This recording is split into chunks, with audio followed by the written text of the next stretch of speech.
నేడు మన్యంలో బంద్ కొనసాగనుంది. ఏజెన్సీలో హై అలర్ట్ ప్రకటించారు అధికారులు. గిరిజనుల సమస్యల పరిష్కారం కోసం ఒక్కరోజు బంద్ కు పిలుపునిచ్చారు గిరిజన, ఆదివాసీ, గిరిజన ఉద్యోగ సంఘాల జేఏసీ నాయకులు. ఈ బంద్ కు వామపక్ష పార్టీలు సంఘీభావం తెలిపాయి. జీవో నెంబర్ 3 పునరుద్ధరణ, గిరిజనులకు ప్రత్యేక డిఎస్సీ కోసం గిరిజనులు పోరాటం చేస్తున్నారు. ముఖ్యమంత్రి గారికి తెలుసు, గత ప్రభుత్వం గిరిజనులకు 100% రిజర్వేషన్ ఇవ్వకుండా అన్యాయం చేసిందని. మేము వచ్చి న్యాయం చేస్తామన్నారు. ఈ ప్రభుత్వం వచ్చి 10 నెలలు అయింది.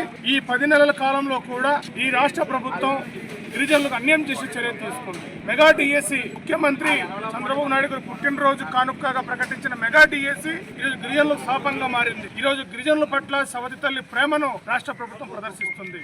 గిరిజన అల్లూరు సీతారామరాజు జిల్లా పాడేరు పట్టణంలో జరుగుతున్నటువంటి మన్యం బంద్ కి ఇవాళ ప్రజా సంఘాలన్నీ కూడా మద్దతు ఇవ్వడం జరిగింది. ఇవాళ స్పెషల్ డిఎస్సీ ఏదైతే ఉందో మరి దాన్ని పక్కాగా అమలు చేయాలని, ఇవాళ గిరిజన పోస్టులు ఇవాళ జనరల్ పోస్టులు చేసినట్లయితే ఇవాళ గిరిజన యువత పరిస్థితి ఏంటి అని చెప్పి మేము ప్రజా సంఘాల ఐక్యవేది నుంచి ప్రశ్నిస్తున్నాము.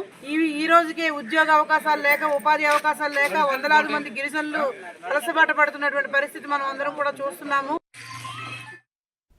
మనం చూస్తున్నాం, ఈ రోజు ఏపీకి ప్రధాని మోదీ రాబోతున్నారు. అమరావతిలో పలు అభివృద్ధి కార్యక్రమాలకు శంకుస్థాపనలు, ప్రారంభోత్సవాలు చేయబోతున్నారు.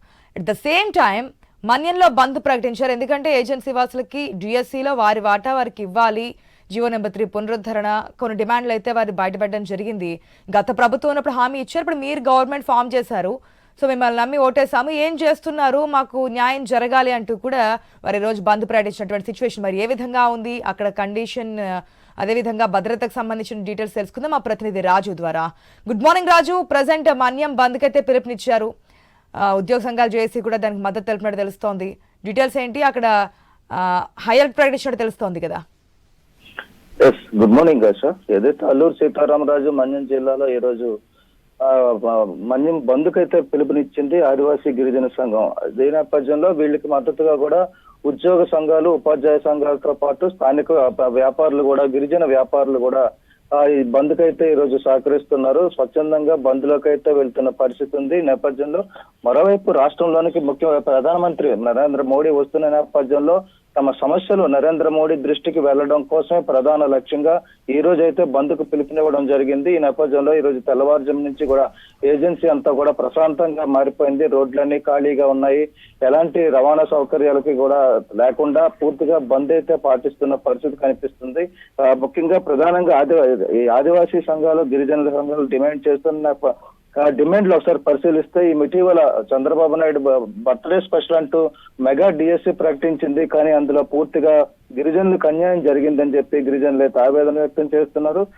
మొత్తంగా 766 ఏజెన్సీలో టీచర్ పోస్టులు ఉంటే అందులో కేవలం 42 మాత్రమే గిరిజనులకు వస్తున్నాయి.